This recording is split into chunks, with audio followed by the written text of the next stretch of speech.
Hello. Well, it's the summer solstice, the day with the most daylight in the northern hemisphere. First day of summer, or beginning of summer. So, kind of exciting. I like this time of year, like when the sun gets way up there. Also, finished up our third 36-hour fast this morning. Been enjoying my eating today, guilt free. It's a perk. I really do think it's a perk. Even had some ice cream. In other news, apparently a submersible selling tours of the Titanic wreckage has run afoul in the Atlantic Ocean, and it looks like all aboard will be lost if they've not been lost already. A lot being talked about and the like.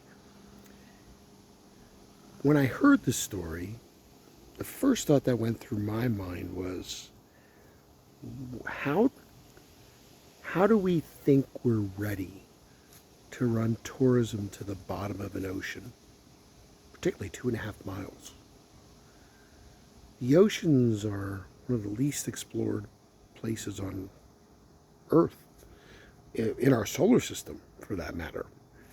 The bottoms of our oceans are very dangerous, and we've only recently developed technology to explore them in any modest way.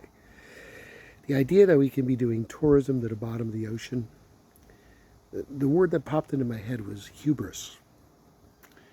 And while I'm very sad to hear that it didn't go well, regardless of the outcome, which, as near as I can tell from the reporting, it's not going to end well.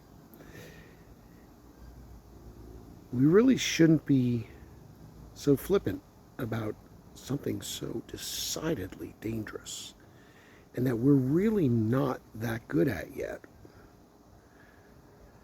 So, yeah, it just struck me as reckless. But I don't know all the details, so I'm not going to judge anything. It just was my first impression upon hearing about it. So in any event, have a great day. Talk to you next time.